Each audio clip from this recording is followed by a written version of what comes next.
Coming up on The Force, we go into deep cover in the jungle with the Army's Lightning Academy. We enter the House of Pain as airmen transform into elite air marshals. Behind the scenes of the world-famous Bodybearers.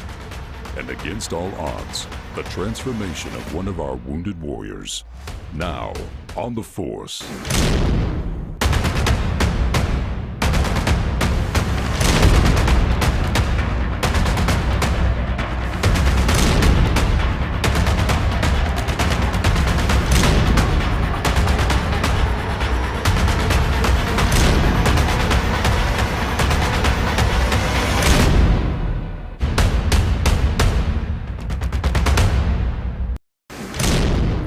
Hello, my name is Tech Sergeant Holly Roberts-Davis, and welcome to The Force, Defense TV's newest program designed to bring you the most interesting stories from around the services. Each month, our show will highlight the events and people that are being featured by Airman Magazine, All Hands, Soldiers, Marines.mil, and from your other favorite service shows, such as Blue and Sitrep, all brought to you by the Defense Media Activity located right here at Fort Meade, Maryland. While Fort Meade is located in one of the most heavily populated areas in the United States, our troops are serving far away and in some of the most isolated places on Earth. Training for that type of environment is key to your survival. In a dense jungle, you're low on supplies and all you have in your pocket is a 9-volt battery. As we see in the upcoming edition of Soldiers, it can save your life.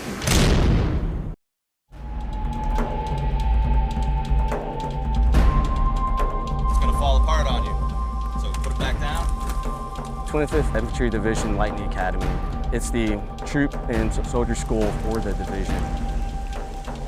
We are going to be asked in this region, like we have historically, to be able to operate in those areas that have mountainous jungle environments.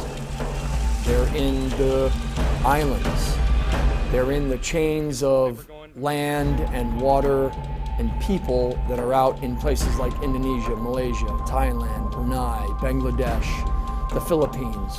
I could go on and on. A lot of our cadre from Lightning Academy have gone to the jungle schools in the countries that I just did the pathways. Because not only can they share, kind of the technical, tactical aspects of jungle operations, which to the countries specifically, but they can give you a cultural feel too.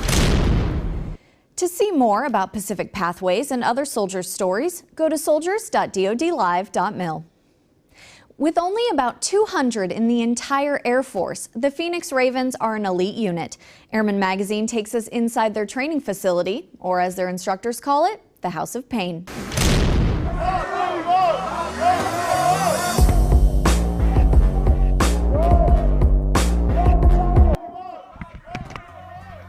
not here to watch a fight. This ain't UFC.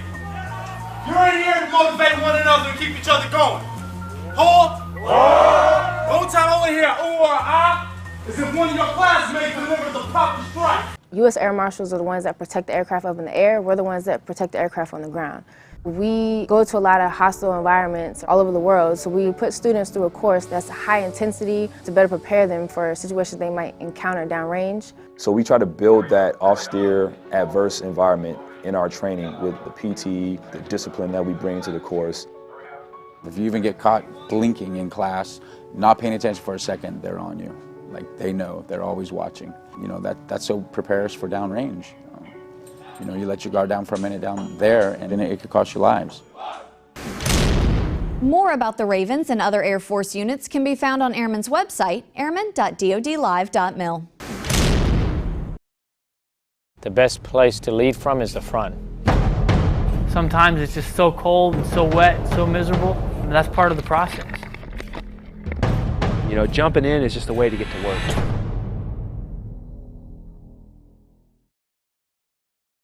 When we started this project, we asked ourselves one question.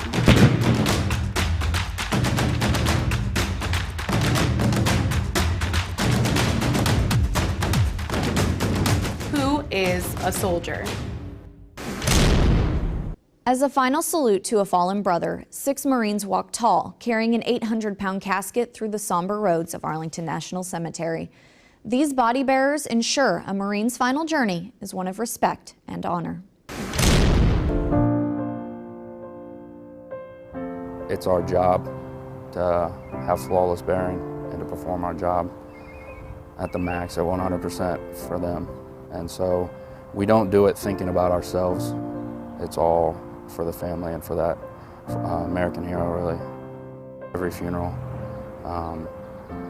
because for a lot of people that's their one look on the Marine Corps that they get, and we want to leave them with that lasting impression.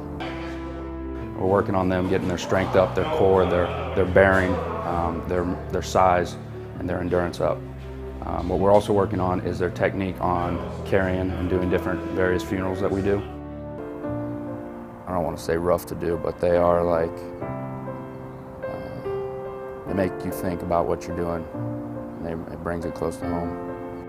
I think everybody handles it in their own way, but ultimately we're all here for each other and to help each other through anything.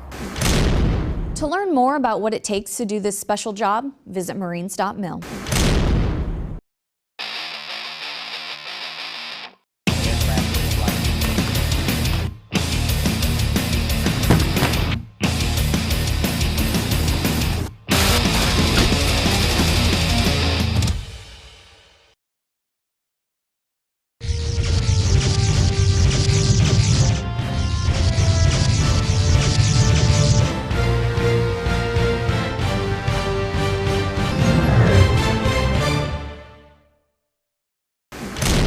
Competitive swimming is an arduous sport. Training is intense. Now think about competing with only one leg. All Hands tells us about one naval wounded warrior who's been doing just that. I stepped on an IED in Sang in Afghanistan in March of 2011. I was a limb salvage, is what we call it, and 2 months later decided to amputate. My life really would not have been the same if I didn't choose the amputation. Not just me that feels this way. A lot of these guys decided to take their injury and their suffering and just realize, you know what, this is me now. The doctors keep telling me if I don't do it, I'll never run. Because of that, before I even got my amputation, he said, as soon as you're out of the hospital, I'm gonna get you into these Warrior Games camps. I'm gonna get you working with these other athletes, and we are gonna get you back on your feet. I never swam, never did track in my life, and I was able to be introduced with great coaches, and now I love the sports, and these coaches are here at a professional level to really perfect my performance. All Hands Online has a lot more on Navy wounded warriors and other interesting stories from around the fleet. Check them out at Navy.mil/AH_online. And with the 2016 Warrior Games coming up on June 14th, we'll bring you the top stories on all those events as we go on site to the United States Military Academy at West Point to bring you the next edition of The Force, coming up on Thursday, June 30th. You can always check out The Force at any time on the Defense TV app or online. Visit your app store to download Defense TV and stay connected to all your service news. I'm Tech Sergeant Holly Roberts-Davis from all of us at the Defense Media Activity. Thanks for watching, and we'll see you on the next edition of The Force.